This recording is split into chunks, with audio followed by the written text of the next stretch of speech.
Chapitre 7, première vidéo d'une série de 4 vidéos dédiées à l'indexation et au plan de requête des SGBD relationnels. Pour cette première vidéo, on va parler principalement de l'indexation et présenter différents mécanismes d'indexation. Alors, d'abord, commençons par un petit rappel. Donc, vous avez ici un tableau de données. Donc, imaginez que ceci est une table. Et que se passe-t-il si nous recherchez un numéro de téléphone au sein de cette table? Alors, on va partir du principe que les numéros de téléphone sont uniques pour simplifier l'explication. Et donc, en l'absence d'index, le système va boucler sur tous les clients. Donc imaginons que ce tableau c'est un listing client, et dès qu'il va rencontrer dans la colonne téléphone le numéro de téléphone recherché, il va renvoyer le client. Voilà, donc ça c'est le principe. Si maintenant le numéro de téléphone n'était pas unique, il devait de toute façon parcourir tous les clients et renvoyer les informations du client trouvé pour chaque occurrence de ce numéro de téléphone. Alors, dans le pire des cas, donc partons toujours du principe qu'il est unique, dans le pire des cas, ce numéro de téléphone, pas de bol, se retrouve à la fin. Donc, pire cas, il fallait parcourir tous les clients afin de trouver celui qui avait le numéro de téléphone recherché. Dans la moyenne, ça nous arrive des fois d'avoir du bol, donc c'est pas le premier, mais dans la moyenne, on peut dire que le cas moyen, on parcourt la moitié des clients avant de trouver le numéro de téléphone. Et donc ça, c'est une recherche sans index. Si le numéro de téléphone n'est pas unique, là, c'est d'office toujours le pire cas, il faut parcourir tout le monde. Voilà. Donc ça, c'est la recherche sans index, ça prend un certain temps. Avec un index. Alors un index, pour rappel, qu'est-ce que c'est? Donc notre index est ici, c'est une structure de données qui se met ailleurs, qui n'est pas intégrée à la table. Donc on a la table ici, c'est une structure de données qui se met à côté, et dans lequel, dans cet exemple-ci, nous avons indexé la colonne téléphone. Ok. Donc qu'est-ce qu'on a fait? On a copié tous les téléphones, on les a collés dans l'index, et on a trié ce listing par ordre croissant. Et à côté de chaque téléphone, il y a un lien qui permet de retrouver l'enregistrement auquel ce numéro de téléphone appartient. Voilà. Alors ce lien, ça peut être un pointeur ou un ID, ça on verra plus tard. Il y a plusieurs cas de figure. Et donc si maintenant on veut rechercher le fameux numéro de téléphone comme précédemment, l'algorithme, vous le connaissez, c'est la recherche dichotomique. Normalement, vous avez tous programmé ça une fois, c'est une des premières manips quand on apprend la programmation, c'est de faire une recherche dichotomique. Certes, pas sous cette forme-ci, là c'est parce que je vais voulu mettre la forme qui prenait le moins de place à l'écran. Ça c'est une implémentation récursive, généralement vous travaillez avec des boucles et des trucs comme ça. Mais bon, sinon l'algorithme c'est le même. Donc pour rappel, ici j'appelle ma recherche dichotomique, je veux rechercher ce numéro de téléphone là dans l'index. J'arrive dans ma fonction ici, hop, qu'est-ce que je fais? J'ai une variable x qui vaut la liste divisée par 2, la taille de la liste divisée par 2. Donc, si la liste vaut 1000, ceci ça vaudra 500. Hop, hop, pas évident à la souris, je fais ce que je peux, voilà. Et donc, nous allons donc rechercher au milieu de la liste à la case 500. On regarde si ça correspond au numéro de téléphone. Si oui, bingo, on a trouvé le client. Alors, je me mets dans une situation où le téléphone est unique. Oui, on a trouvé le client. Si pas, on regarde si cette valeur est plus grande que la clé. Si le numéro de téléphone de la case 500 est plus grand que la clé, ça veut dire que notre téléphone se trouve dans la première moitié de la liste. Et donc, on rappelle notre même fonction, mais en envoyant que la première moitié de la liste, cette fois-ci. Si pas, c'est que notre numéro de téléphone est dans la seconde moitié de la liste. Voilà. Et donc au deuxième appel, x il vaudra plus 500, mais il vaudra 250, puis 125, et ainsi de suite. Voilà. Et donc la liste est à chaque fois 2 fois plus petite, jusqu'à un moment donné se retrouver avec une liste d'un élément, et on aura trouvé notre numéro de téléphone. Donc dans le pire des cas, on n'aura plus qu'une liste d'un seul élément. Et donc la complexité algorithmique de ça, pour un numéro de téléphone unique, c'est une complexité logarithmique. C'est à la fois pire K et K normal, complexité logarithmique. J'insiste bien sur le fait d'un numéro de téléphone unique. Donc, pour donner un ordre de grandeur, avec 65 000 données, il faut que 16 itérations pour trouver le numéro de téléphone. Alors que sur l'exemple précédent sans index, avec 65 000 données, il vous fallait 65 000 itérations. Alors ici, pire cas, si le téléphone est unique, il vous faudra vos 16 itérations. Par contre, si le téléphone n'est pas unique, vous allez avoir vos log n étapes pour trouver la première occurrence du numéro de téléphone. Et puis vous aurez, m étapes, m étant le nombre d'apparitions, de fois où ce numéro de téléphone apparaît. Et donc dans le pire des cas, m est égal à n, ce qui veut dire que tout le monde a le même numéro de téléphone dans votre BD. Du coup, votre index, il sert un petit peu à rien. Et donc, dans ce cas-là, il faudra parcourir tous les enregistrements. Donc, si vous voulez être mathématiquement correct, le pire cas, c'est n éléments. Ça, dans la théorie, c'est ça. C'est ce que vous verrez dans les cours de structure de données. Maintenant, dans la pratique, le cas le plus probable, si votre index a une utilité, si vos valeurs sont uniformément distribuées, voilà, ça sera plus de l'ordre de log n que de n dans la pratique, même si votre clé n'est pas unique.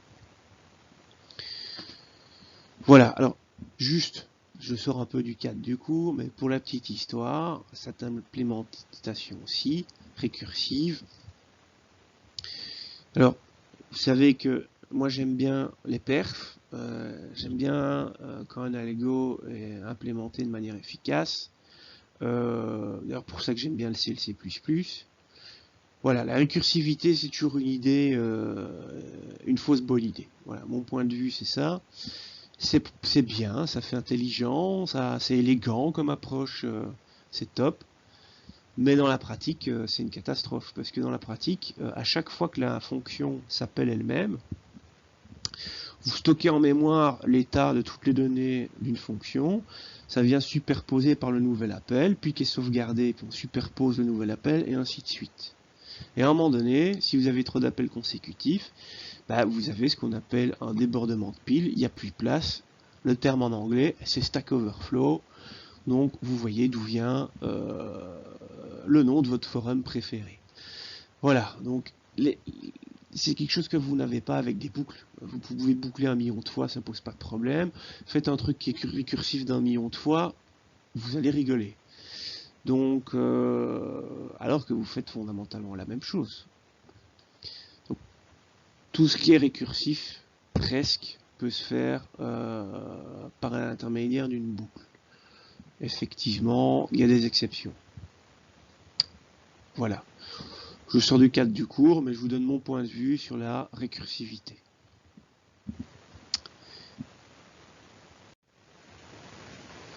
Alors, la création d'index, voilà si la syntaxe en SQL, on crée l'index, on doit nommer cet index, parce que on doit pouvoir le supprimer, donc pour pouvoir le supprimer, il faut qu'il ait un nom. On dit sur quelle table cet index, on va indexer quelle table, et alors quelle colonne de cette table on va indexer. Si on a plusieurs, c'est la première, virgule la deuxième, virgule la troisième, et ainsi de suite. Et ça entre parenthèses. Voilà. Alors l'index de base, donc ce qu'on appelle un index, ça va permettre de stocker des valeurs qui ne sont pas forcément uniques, et potentiellement ces valeurs peuvent être nulles. Il y a également, quand vous mettez, définissez une clé primaire c'est un index unique et non nul.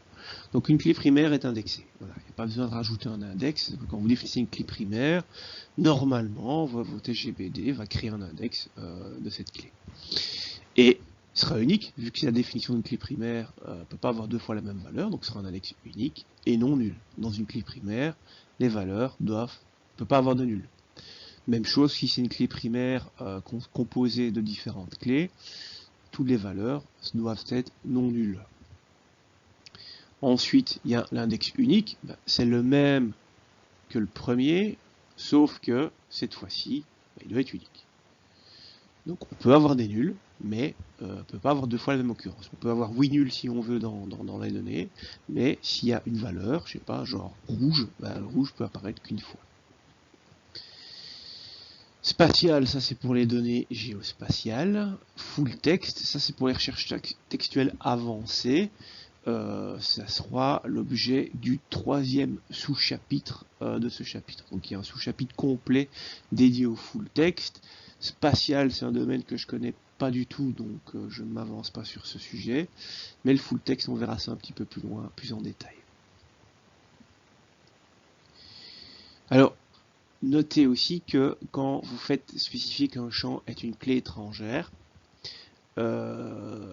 normalement, ça peut être une bonne idée d'indexer les clés étrangères. Donc avec un index souvent de ce type-ci. Normalement, il y a des SGBD qui le font automatiquement. Donc quand vous diffusez une clé étrangère, pouf, alors le SGBD l'indexe. Mais c'est pas systématique. Et des fois, au sein d'un même SGBD, en fonction du numéro de version, il le fait ou il le fait pas. Donc voilà, c'est quelque chose que vous devez vérifier. Faites pas confiance, sauf si vous êtes certain de votre coup. Vous savez comment votre SGBD réagit, mais si vous ne le savez pas, je vous invite à vérifier un petit peu son comportement en cas de création de clés étrangères.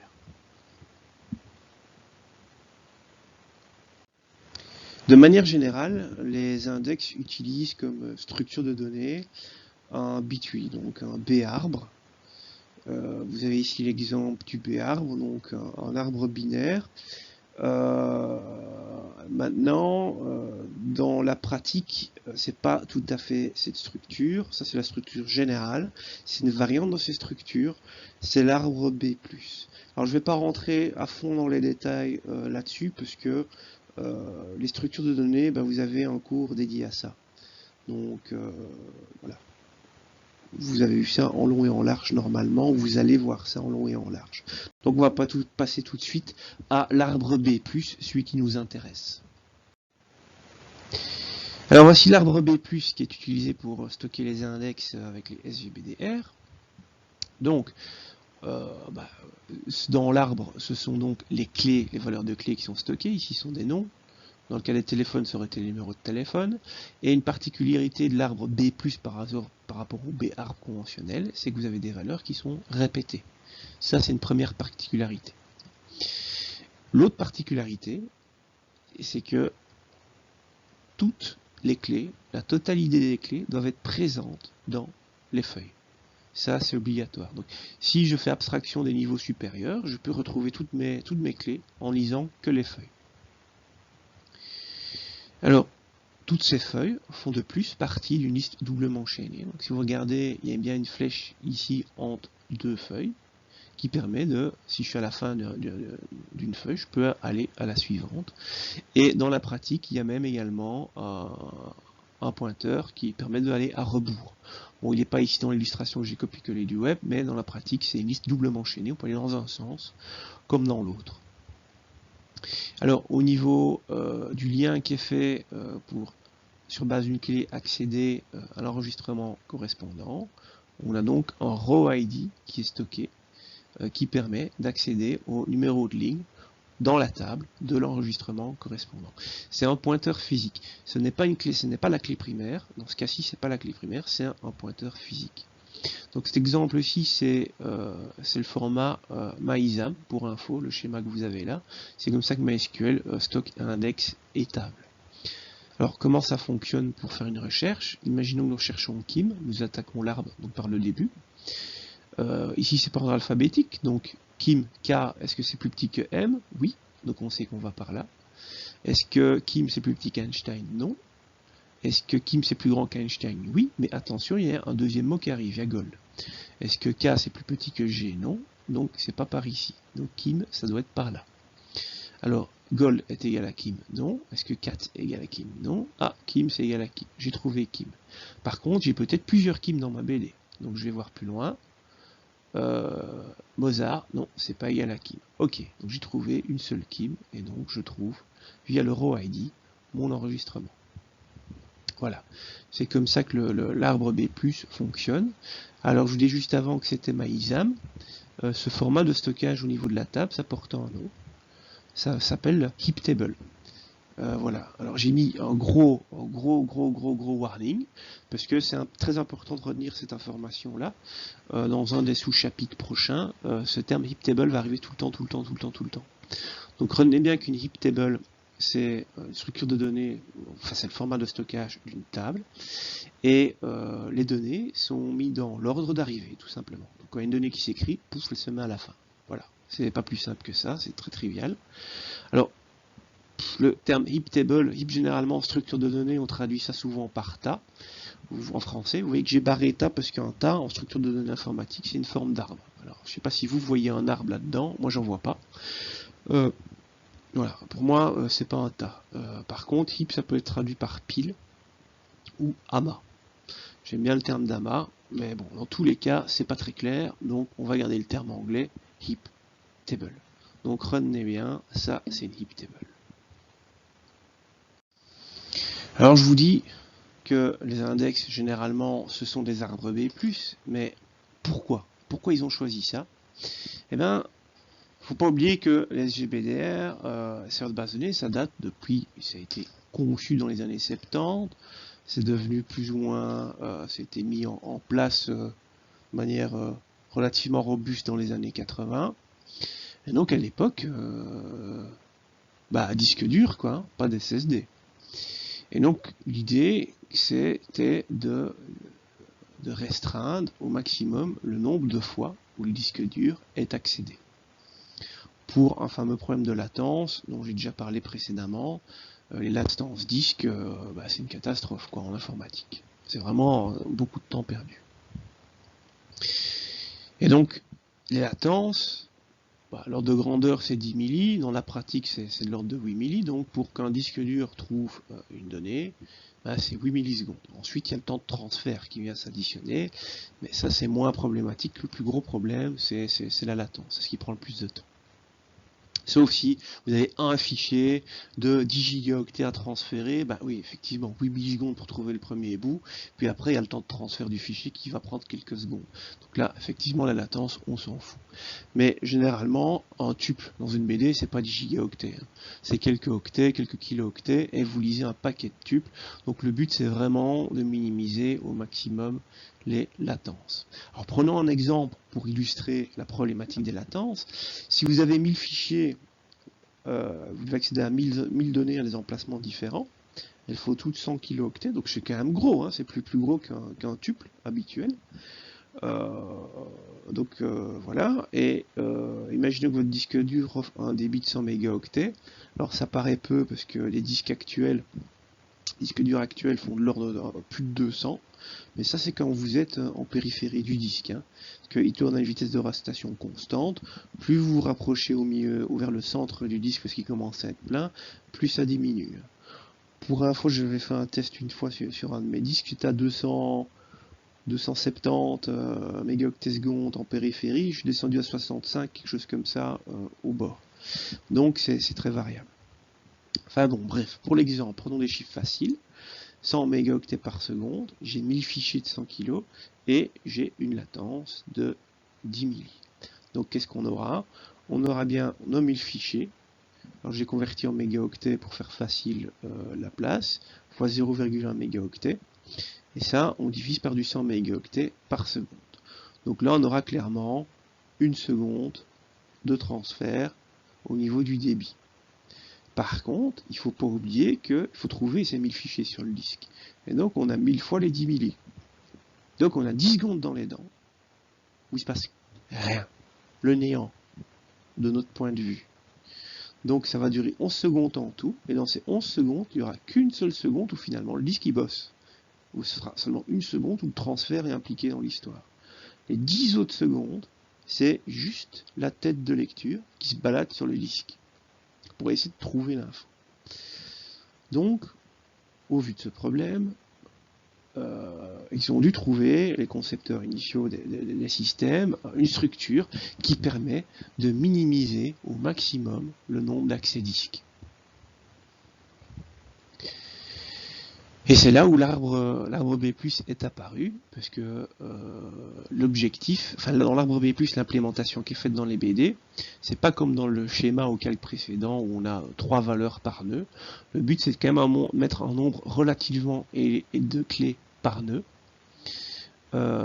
pour qu'il y ait peu de niveaux à l'arbre, parce qu'à chaque niveau correspond un accès disque, et au sein d'un nœud, les données sont mises de manière contiguë sur le disque. Donc des données qui sont côte à côte, il faut qu'un seul accès disque pour y arriver. Ensuite, il lit tout à la queue le disque dur. Voilà. Donc c'était de minimiser le nombre de sauts en faisant comme ça, et pour ça, il fallait mettre un nombre assez élevé de clés par nœud. Maintenant, faire un nœud qui contient toutes les clés, ça revient à pas avoir d'index du tout, hein. Donc il fallait trouver un compromis pour combien de nœuds on met par clé et pour pas avoir trop de niveaux au niveau de l'arbre. Alors l'ordre de grandeur, c'est de l'ordre de, enfin maximum de l'ordre 1000 clés par nœud. Alors en fonction de la taille des clés, ça diminue. Alors l'avantage de l'arbre B+, c'est que vous avez que hauteur accès disque, hauteur de l'arbre, accès disque pour retrouver vos données, en tout cas dans le cas d'un index unique. Généralement les systèmes ce qu'ils font c'est qu'ils prennent le nœud racine et le mettent en mémoire cache, ça permet d'économiser un accès disque. S'il y a de la place, d'autres nœuds. Donc la complexité algorithmique d'une recherche pour, dans le cas d'un index unique, c'est du t log base t de n, donc n c'est le nombre d'éléments, et t c'est le nombre d'éléments que vous avez dans un nœud. Donc max c'est de l'ordre de 1000, t, et n c'est le nombre d'éléments que vous avez. Et donc dans ces conditions, si vous avez un t de 1000, avec seulement 3 niveaux d'arbres, vous pouvez stocker 1 milliard, indexer 1 milliard de clés. Vous voyez que 3 accès disques pour s'y retrouver dans 1 milliard de clés, c'est quand même pas mal. Et 2 accès disques si le premier nœud est en RAM. Voilà. Alors, de plus, il faut savoir que pour économiser de l'espace, c'est pas toujours nécessaire de stocker l'entièreté des clés. Donc imaginez que vous stockez les emails, alors vous avez indexé les emails, c'est pas toujours nécessaire de stocker tout l'email. Surtout qu'en plus, dans le cas des emails, il y aura plein de mecs qui auront @gmail.com à la fin, donc ça n'apporte pas grand chose au stockage. Et donc, on peut choisir, c'est un système de stocker qu'une partie des valeurs, ça permet d'économiser de l'espace. Espace, justement, ça c'est un point négatif, là on duplique les données, quoi, avec un index. Donc, ça consomme pas mal d'espace. Facilement 50% de votre BD, voire plus, c'est les index. Sauf si vous indexez que les clés primaires, mais si vous faites clés primaires, clés étrangères, c'est facilement 50% d'espace occupé par vos index. Alors, si vous indexez du texte, alors là, ça explose rapidement. Il n'est pas absurde, enfin il est même courant, de voir des fois des bases de données où il y a plus d'index que de tables au niveau espace de stockage. Ça arrive, parce qu'en plus des clés, il ne faut pas oublier qu'à côté de la clé, il y a un pointeur vers les données, voire la clé primaire vers l'enregistrement correspondant. Si en plus c'est une clé primaire composée de plusieurs sous-clés, voilà, ça peut vite prendre de la place en index. Et donc, quand vous avez des clés de taille trop élevée, enfin de taille assez grande, on diminue le moteur diminue le nombre d'éléments par nœud, parce que les nœuds ont une taille plus ou moins fixe, et ce qui va donc augmenter la hauteur de l'arbre, et donc augmenter le nombre d'accès disques. Donc si vous êtes sur un support de stockage physique, type disque dur mécanique, classique, et que les données ne sont pas dans le cache, voilà, avec des clés de grande taille, ça va être clairement moins performant que si vous aviez pris qu'une partie de la clé. Et le gros inconvénient, le méga top inconvénient, parce que l'espace qu'on consomme, ok, c'est un problème, mais c'est pas la chose la plus problématique à l'heure actuelle. La plus problématique, c'est clairement le coût pour maintenir l'index à jour. Donc, chaque fois que vous écrivez une donnée, un nouveau tuple dans la table, faut mettre à jour le ou les index, parce qu'il y a peut-être plusieurs index, donc déjà celui de la clé primaire, et puis potentiellement il y en a d'autres. Et donc il faut mettre à jour cette structure de données. Et en arbre B+, les feuilles doivent toutes être au même niveau de l'arbre, on ne peut pas avoir de déséquilibre. Et donc quand l'arbre tend à se déséquilibrer, pouf, il y a un algorithme qui doit se mettre en branle pour rééquilibrer l'arbre. Et des fois ça arrive que vos assertions vont, ok, ça va vite, je suis content, et puis tout d'un coup, pouf, le truc ralentit, parce qu'il faut mettre à jour la dernière insertion, au lieu de prendre 10 millisecondes, elle prend une demi-seconde.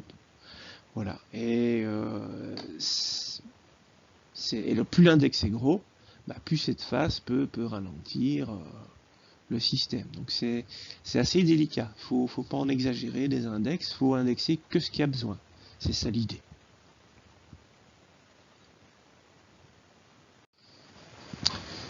Alors, il y a aussi, on peut distinguer les index en deux familles. Il y a les index, les clustered index, les unclustered index, donc les index clusterisés et non clusterisés.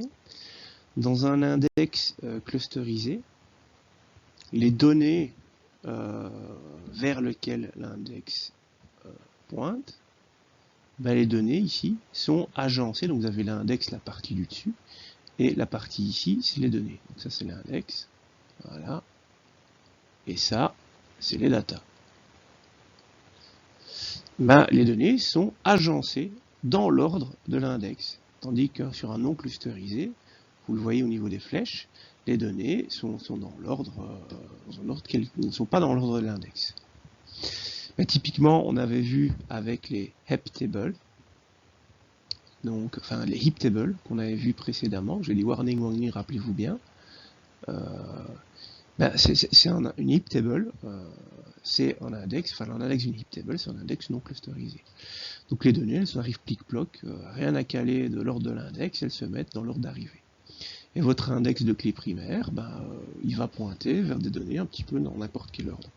Tandis que il y a des tables qui utilisent, quand vous avez un index clusterisé, l'agencement carrément de la table suit l'index. Donc il n'y a pas de heap table dans ce cas-là. Ça s'appelle un index clusterisé ou ça implique le format de stockage de la table. Donc les données de la table sont carrément stockées dans les feuilles de l'index dans ce cas-là. Alors par contre, on ne peut pas avoir deux index clusterisés par table, parce que vous pouvez agencer vos données que dans un seul ordre. Vous ne pouvez pas trier deux colonnes en simultané, ça marche pas, il n'y a qu'un seul ordre d'agencement. Donc il n'y a qu'un seul index clusterisé par table, s'il y en a un. Et le plus souvent, pour l'index clusterisé, c'est la clé primaire. Voilà. Et donc il y a plusieurs index pour une table qui utilisent un index clusterisé. Les autres index seront ce qu'on appelle les index secondaires, qui eux seront d'office des index non clusterisés. Donc, une table, soit c'est une heap table, dans ce cas-là, tous les index sont non clusterisés, soit il y a un index clusterisé, et donc la table est carrément stockée dans cet index clusterisé, et les données sont agencées dans l'ordre de l'index, carrément dans les feuilles de l'index. S'il y a d'autres index sur la table, les autres sont d'office non clusterisés. Alors l'avantage de ces index clusterisés, c'est que si vous faites une recherche between, donc je sais pas moi, je veux tous les éléments de l'ID 100 à l'ID 300, tous ces éléments ils seront côte à côte.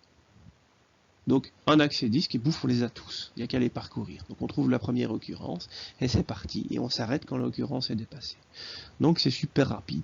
Tandis que dans le cas du unclusterized, là, faut partir un petit peu partout, dans tous les sens. Voilà, je fais des petits points. Donc accès disque, sur un disque dur classique, c'est beaucoup plus lent. Donc un between par rapport à l'index, c'est super rapide avec un clustered par rapport à unclustered. L'autre chose aussi, si vous voulez sortir vos résultats triés sur base de l'index, comme les données sont déjà stockées de manière triée sur base de l'index, il n'y a pas d'algorithme de tri à lancer. C'est direct, je les lis, elles sont triées. Tranquille. Voilà. Tandis qu'à nouveau, sur le unclustered, il faut extraire toutes les données et puis lancer un algorithme de tri. Par contre, warning, attention, par contre, ça c'est pas bien. Donc les points précédents, c'est bien. Et le dernier point, c'est pas bien. Ça peut être un peu catastrophique au niveau de la maintenance, parce que comme vos données sont agencées dans l'ordre de l'index, si c'est un index qui, l'ordre n'est pas l'ordre de vos données d'un point de vue temporel, donc imaginez vous avez un truc auto-incrémenté, vos données elles vont se mettre déjà dans l'ordre de l'index naturellement, l'une après l'autre, pas de souci. Éventuellement, il y a l'arbre du dessus qui va se rééquilibrer, mais vos données vont s'agencer de manière naturelle et on ne devra pas déplacer, les données ne vont pas se déplacer. Par contre, si votre index clusterisé, c'est les adresses mail de vos clients, dès qu'il y a un nouveau client qui s'ajoute, si ça se trouve, il ne se met pas à la fin, il se met en plein milieu. Et donc, vos données doivent se déplacer. Donc, il n'y a pas que l'index qui se met à jour, il y a également vos données qui potentiellement se déplacent. Les données qui ont peut-être été écrites il y a 3 ans d'ici vont peut-être devoir se déplacer. Et ça a un certain coût. Donc, expliquer comme ça fait peur. Maintenant, ça dépend de votre index. De nouveau, si c'est un index, un truc auto-incrémenté ou des dates factures par exemple, ouais, ça peut très bien fonctionner.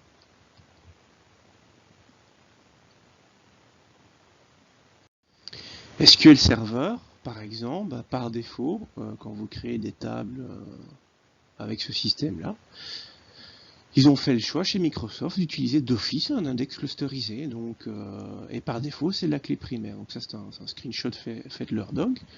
Donc vous avez le nœud racine qui contient t valeurs t clés dans le nœud, et vous avez ici un nœud intermédiaire. Et vous voyez que dans votre nœud intermédiaire, quand on descend vers la feuille, c'est bien marqué, vous avez carrément des datas.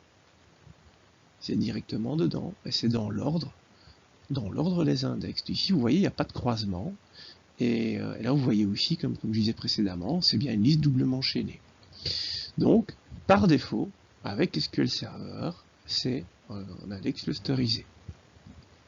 Avec InnoDB sur MySQL aussi, c'est d'office un index clusterisé. Voilà, mais bon, en fonction des spécificités des serveurs, justement, je vous ferai le topo plus tard, donc vous inquiétez pas, on en reparlera. Alors ici, je vous ai fait une petite vidéo dans la vidéo d'une manipulation d'un simulateur de B+Tree, vous avez là. Et donc l'idée c'est, donc là j'ai réglé sur 4 éléments par nœud max, et j'insère des numéros de manière autant incrémentée. Et normalement, comme c'est censé, imaginez que c'est un index clusterisé, vous voyez qu'avec un numéro auto incrémenté, vos données se mettent à la queue leu, et qu'à chaque fois qu'on ajoute une donnée, les données qui ont une certaine qui existe depuis un certain temps, ils ne bougent plus jamais. Enfin, c'est un peu logique, mais voilà. Alors l'idée maintenant, c'est surtout de regarder qu'est-ce qui se passe si les données sont dans un ordre quelconque.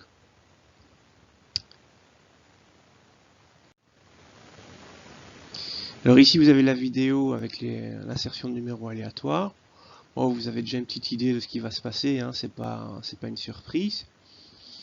Et donc, voilà, avec des numéros aléatoires, vous allez tout le temps déplacer des données qui, en théorie, en tout cas avec une heap table ou un système auto-incrémenté, comme on l'a vu précédemment, normalement ne sont pas changées, déplacées. Surtout qu'une donnée, on la modifie pas, pourquoi aller la déplacer? Ici, ça peut arriver si vous avez un index clusterisé et que donc vous insérez vos données dans un ordre quelconque dans votre table. Imaginez que vous avez suivi les conseils d'un gars qui vous a dit faut tout le temps utiliser des clés naturelles, ok, pourquoi pas, Mais vous êtes avec SQL Server. Donc avec SQL Server, vous avez vu que par défaut, c'est un index clusterisé. Et vous n'avez pas fait gaffe à ça. Et comme clé naturelle, vous avez mis les logins de vos clients. Donc, vos clients ils vont pas s'inscrire dans l'ordre alphabétique, hein, c'est quand même peu probable. Et donc vous allez passer votre temps à déplacer les données des clients à chaque insertion. C'est pas génial. Par contre, une clé naturelle qui serait les dates de commande pour la table commande, pourquoi pas, parce que vos commandes vont s'écrire dans l'ordre des dates d'encodage. Donc là, c'est pas un souci. Voilà, donc vous faut être conscient de ça. Il faut savoir si votre moteur utilise un index clusterisé ou pas. Si oui, faire gaffe au choix de la clé. Donc c'est important d'avoir cette information là pour un souci de performance. On peut classer aussi les index, faire une distinction entre les index creux et les index denses. Donc tout ce qu'on a vu là jusqu'à présent dans le chapitre, ce sont des index denses, donc ils contiennent toutes les clés. Un index creux, vous l'aurez compris, c'est un index qui ne contient que quelques clés, juste comme ça, donc il ne contient pas toutes les clés de la colonne. Bon, à quoi ça peut bien servir? Oui, c'est ce que Natsuni se pose comme question, mais ça peut servir, il y a deux cas de figure où ça peut être utile.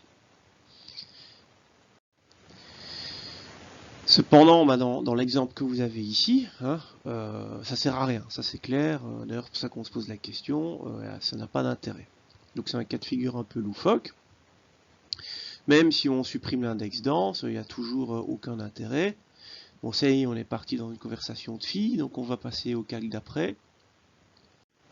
Premier cas, on pourrait utiliser un index creux pour indexer une clé primaire. Et donc on pourrait ne pas mettre toutes les occurrences, et mettre comme ça uniquement en mettre quelques-unes. Et si on tombe sur une valeur intermédiaire, on sait qu'on n'a qu'une petite plage de valeurs à parcourir. L'avantage de ça, c'est que ça diminue sensiblement le coût des mises à jour. Donc à chaque fois qu'on va insérer ici une donnée dedans, on va potentiellement, pas forcément, mettre à jour l'index. Par contre, c'est un petit peu moins efficace au niveau des recherches, ça permet de diminuer fortement ici l'espace utilisé par l'index, ça c'est le gros avantage. Mais il y a quand même quelques contraintes. C'est que vous ne pouvez pas avoir ici de croisement, hein, ça c'est interdit, et que donc vos données doivent être stockées dans le sens de l'index, ce qui fait qu'on arrive obligatoirement dans ce cas de figure-ci, un index clusterisé. Donc on pourrait faire un index clusterisé sur base d'un index creux, c'est quelque chose qui est faisable. Uniquement dans un souci d'économie, ici d'espace, au niveau du stockage de l'index.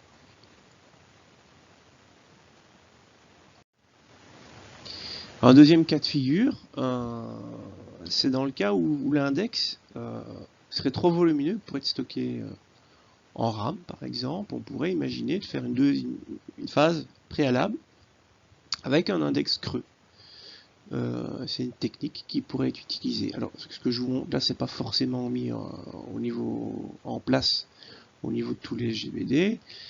C'est des fois des choses qui se mettent en place toutes seules sur des structures temporaires. Mais voilà, donc c'est un index particulier. On pourrait faire un index d'index avec un index creux. Alors on peut indexer aussi plusieurs colonnes. Voilà, dans l'exemple ici, on indexe la colonne nom, prénom et âge. Ça permet, l'inconvénient c'est que ça occupe clairement pas mal de place, ça c'est un souci. Par contre, ça peut amener certains gros bonds en avant au niveau performance, parce que si vous faites des requêtes principales sur votre table client, et 9 fois sur 10, vous avez besoin que du nom, du prénom et de l'âge, dans cet exemple-ci, alors la structure d'indexation va être parcourue, et il n'aura pas besoin d'aller dans la table. Donc toutes les clés utilisées dans l'index seront suffisantes pour répondre à la requête. Donc il y aura juste un parcours de l'index et basta. Du coup, point de vue perf, c'est quand même assez intéressant. Donc ça, c'est un gros point de figure, enfin un gros avantage de l'indexation multicolonne. Mais pour ça, évidemment, il faut savoir un petit peu les requêtes qui vont être utilisées vis-à-vis de sa base de données. Alors, il y a d'autres choses aussi. Il faut savoir, il faut faire gaffe à ça. Il y en a qui pensent qu'en faisant un index sur 3 colonnes, tout type de recherche sur ces 3 colonnes, c'est nickel, ça va l'accélérer. Mais en fait, non. Ça ne va accélérer que les recherches qui commencent par la première colonne de l'index. Donc, si vous faites des recherches par nom, bah ouais, c'est un index qui commence par nom, donc c'est ok, ça va accélérer ces recherches-là. C'est pas nécessaire d'indexer, enfin un index à côté avec la colonne de nom uniquement. Vous faites les recherches par nom, prénom, ok, ça va l'accélérer. Nom, prénom, âge, ok, c'est bon. Et éventuellement, si vous faites une recherche où vous cherchez tous les gars qui s'appellent Pink et qui ont X âge, ok, ça peut l'accélérer. Par contre, si vous cherchez tous les clients de 22 ans c'est pas la première colonne, ou toutes les Sarah de moins de 40 ans, non, cet index ne va pas être mis à profit parce que il est trié d'abord par nom. Dans ce cas-là, il faudra rajouter d'autres index en plus. Si vous retrouvez à devoir à la fois trier par nom et par âge, il faudra d'autres index sur le côté. Voilà, donc il faut être conscient de ça. L'index, il se fait de gauche à droite. Donc, d'abord la colonne nom. C'est obligé. Ensuite, après, voilà, c'est nom, nom prénom, âge, et éventuellement nom, âge, tout ça, ça va être accéléré. Mais il ne faut pas oublier que ça occupe beaucoup de place, et il ne faut pas oublier que comme c'est un index, chaque mise à jour de la table, cet index, il va devoir être mis à jour aussi, donc ça ralentit les écritures. Reprenons l'index du calque précédent. Donc imaginez que dans votre système, vous extrayez principalement nom, prénom et âge de votre table client. Voilà. Et vous faites des recherches principalement par nom. Ça peut être intéressant de créer cet index, nom, prénom, âge, ce qui fait que vous avez accéléré les recherches par nom, prénom, ainsi de suite. Et en plus, cet index sera suffisant pour fournir les données pour les réponses à vos requêtes. Il n'y aura pas à aller dans la table. Mais si en plus, à côté de ça, il y a également souvent des recherches par âge, alors vous n'avez pas le choix. Si vous voulez accélérer ces recherches, il faudra rajouter un autre index sur le côté de la colonne âge. Voilà, pour accélérer ces recherches-là. Et donc, du coup, il est fréquent, il y a pas mal de gens dans le métier qui, par automatisme, s'ils font un index sur 3 colonnes, ils vont rajouter un index sur la deuxième et troisième colonne sur le côté, plus un index de la troisième colonne toute seule. Voilà, c'est un automatisme. Ça peut être une bonne idée, mais ça peut aussi être contre-productif, parce que si vous ne faites jamais de recherche par prénom, pourquoi aller faire un index sur prénom-âge? Ça n'a pas d'intérêt. Donc, et il faut savoir que ça va ralentir toutes les écritures, faut pas l'oublier. Donc, il faut indexer que ce qui est utile. Voilà, c'est très important. Et pour indexer ce qui est utile, il faut savoir comment votre système va être utilisé en prod. Donc, c'est important. Alors, un autre cas de figure, des fois, vous n'avez pas le choix. Vous devez faire un index multicolonne. Donc, typiquement, quand vous avez une clé primaire qui est composée de plusieurs colonnes, oui, vous aurez un index multicolonne. C'est inévitable. Mais du coup, votre index, comme il va se créer tout seul, c'est le choix, l'ordre dans lequel vous allez créer vos colonnes au niveau de votre table, ça va imposer l'ordre des colonnes de l'index. Et du coup, c'est important de savoir dans quel ordre vous créez vos colonnes au niveau de votre table, vu que ça va imposer l'ordre de l'index de votre clé primaire. Un exemple, voiture et couleur. Entre les deux, j'ai une table de jointure, voiture-couleur.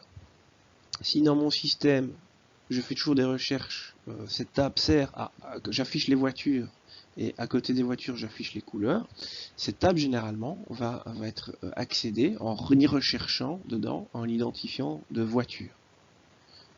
Et l'identifiant de couleur, il servira après pour aller chercher la couleur correspondante. Dans ce cas-là, si mon système fonctionne comme ça, il est impératif, pour les bonnes performances, que je mette d'abord ID voiture avant ID couleur au niveau de la table.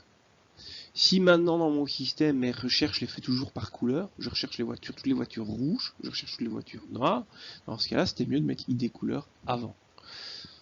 Voilà. Alors il y a des SGBD qui s'en foutent un peu, qui n'utilisent pas forcément les index pour les jointures, ça dépend des propriétés statistiques de votre table.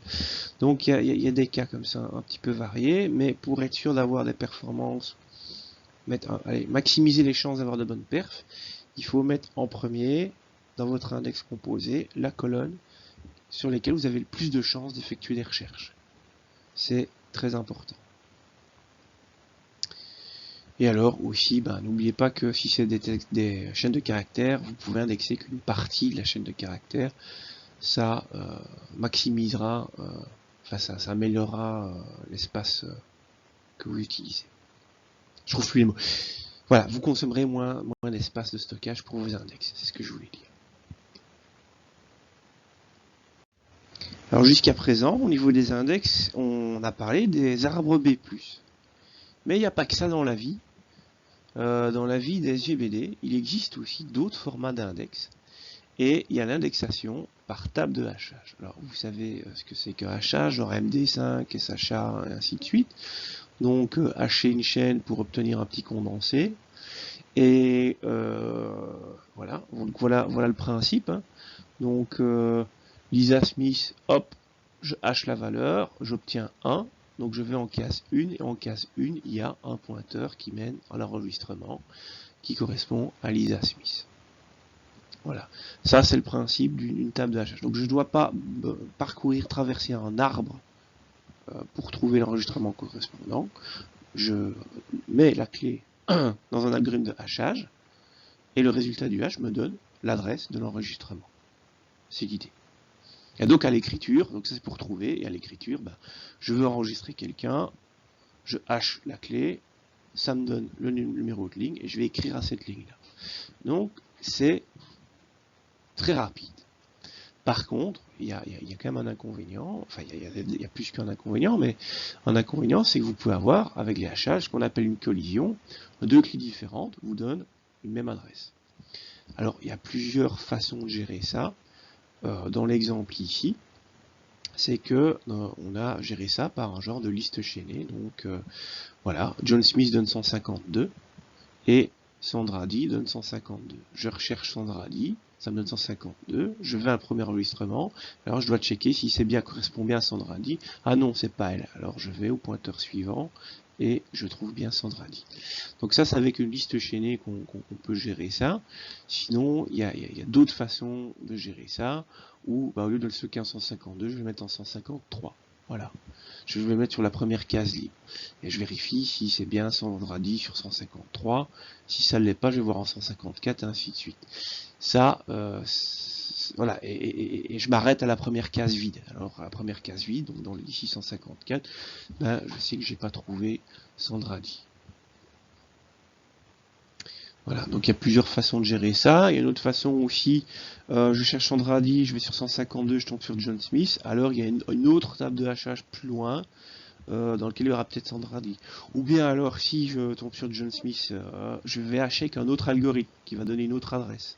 Donc il y a plusieurs façons de gérer les collisions, chaque système a un petit peu sa façon de faire. Alors, avantage inconvénient de la table de hachage, déjà, elle n'est pas toujours disponible. Tous les GBD ne vous permettent pas de créer un index, de choisir une table de hachage comme index. Voilà.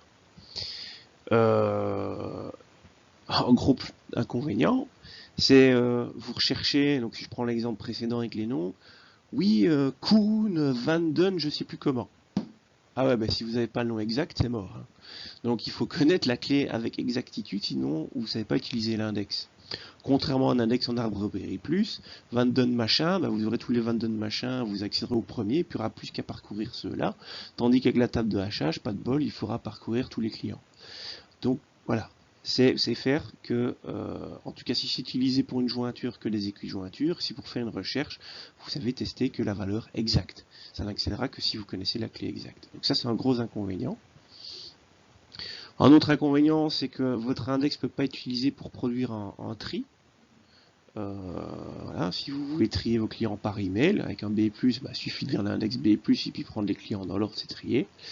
Avec une table de hachage, bah non, il faudra lire tous les clients, puis seulement après trier par email. Mais ça, le tri, c'est pas dramatique dans le sens où on a assez de puissance de calcul à l'heure actuelle pour faire des tri rapides, mais bon, voilà, c'est quand même un inconvénient. Alors, c'est noté que c'est pas adapté pour les jeux de données de petite taille. Pourquoi? Parce que votre table de hachage, s'il n'y a pas de données, elle occupe de la place. Parce qu'il faut des cases vides pour y mettre des clés. Et donc, par défaut, vous avez une certaine place occupée. Et si dans votre table, il y a 200 valeurs, voilà, la table de hachage est plus grande que 200 cases. Donc, voilà, pour les petites tailles, c'est pas l'idéal.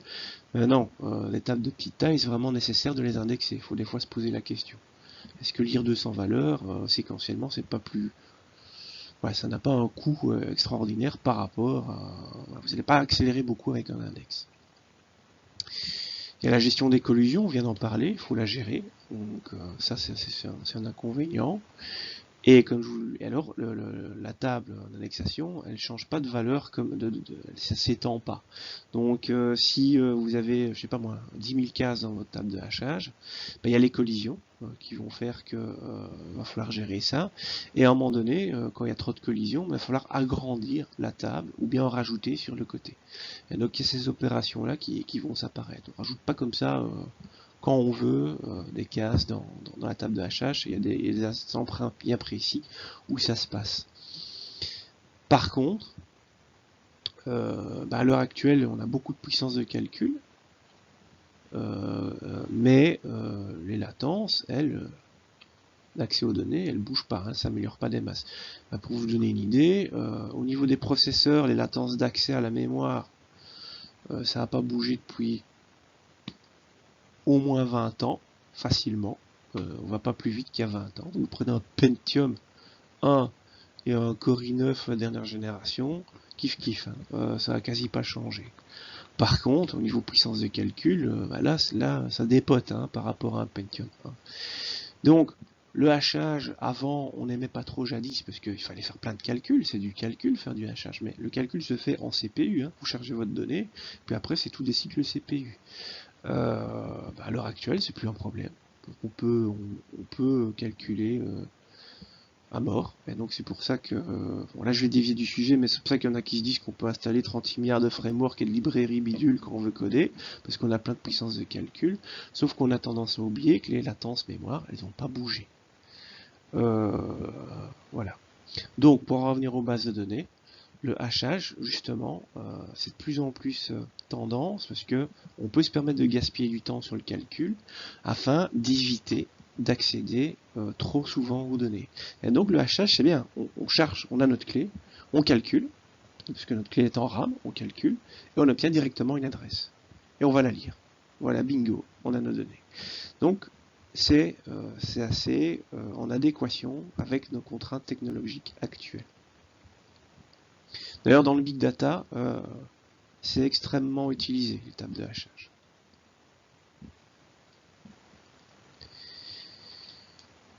De plus, à part quand il faut la table de hachage doit se changer de taille, la maintenance, voilà, vous rajoutez une donnée, on ne change pas de place les données existantes. Il n'y a pas un équilibrage d'arbres.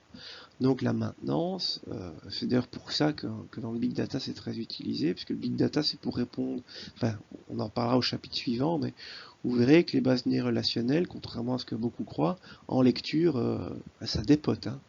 Vous pouvez venir avec des trucs ultra modernes, big data, ça ne sera pas forcément plus rapide en lecture qu'une base de données relationnelle.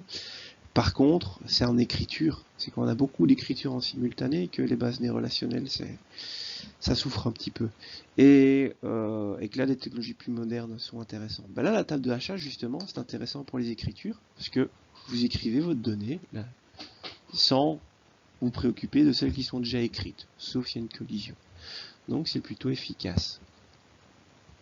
Et donc, en pratique, même si dans la théorie, la complexité pire K d'une table de hachage, c'est n, parce que pire K, vous avez une collision sur tout.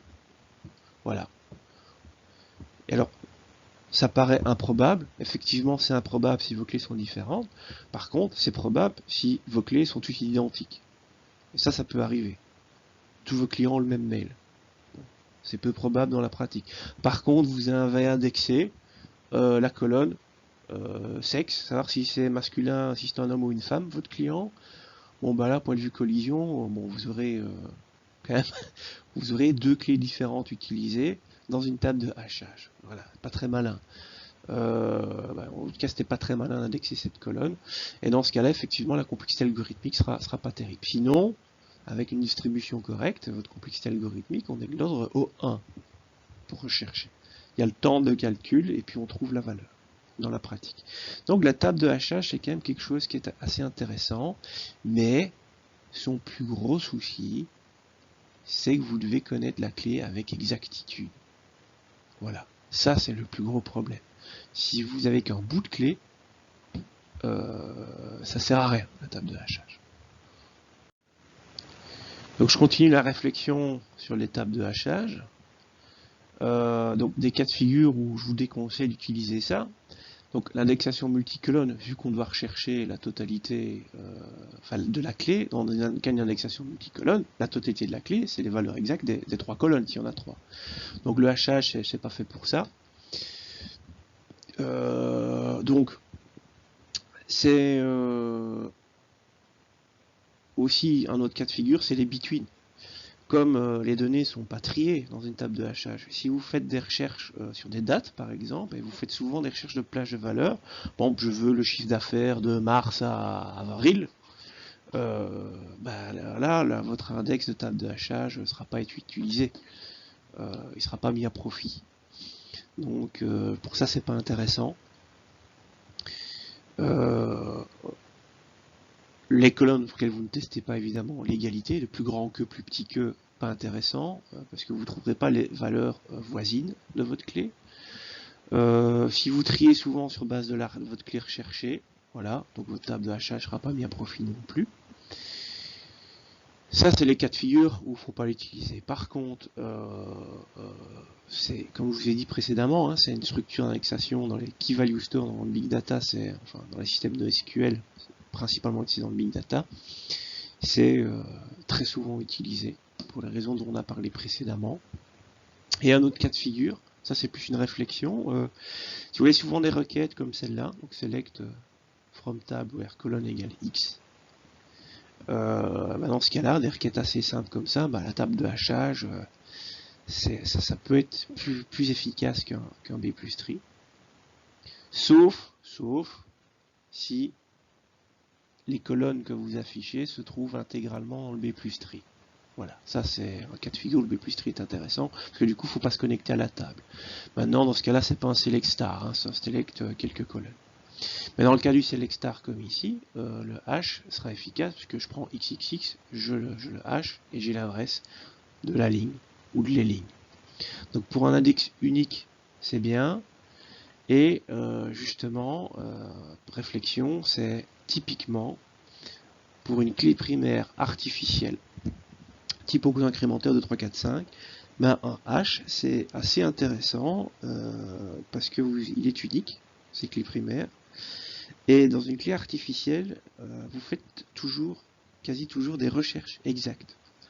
Votre BD, vous allez rarement avoir une requête qui va faire une recherche vers ça doit être l'ID, je sais pas, moi, en 10, du 7, ça doit être un truc comme ça. Non, vous avez jamais ça, vous savez que vous voulez l'ID 15, quoi. Voilà, et dans ce cas-là, la table de hachage est bien. Ce qui est marrant, parce que en fait, les clés primaires artificielles, enfin dans les GBD, c'est quasi jamais les tables de hachage qui sont utilisées, mais parce qu'il n'y a pas de parce que, c'est un peu historique, mais ça vaudrait le coup, hein, si vous voulez réécrire un GBD tout neuf en partant de rien, de faire des clés primaires avec comme structure d'indexation une table de hachage, et comme structure de stockage des tables, des heap tables, et de forcer des clés artificielles qui sont des valeurs qui s'incrémentent. Pas forcément des auto-incrémentées, puisqu'il faudrait pouvoir un truc un peu plus élégant que ça, mais ça pourrait être un concept intéressant. Oui, Autre index un peu moins connu, celui-là, qui est utilisé que dans des cas bien spécifiques, c'est l'index bitmap. Et il est utilisé uniquement pour indexer des colonnes qui ont peu de valeurs différentes, donc typiquement des énumérations. Donc ici on a une table client et il y a une colonne ici avec savoir si vos clients sont des hommes ou des femmes.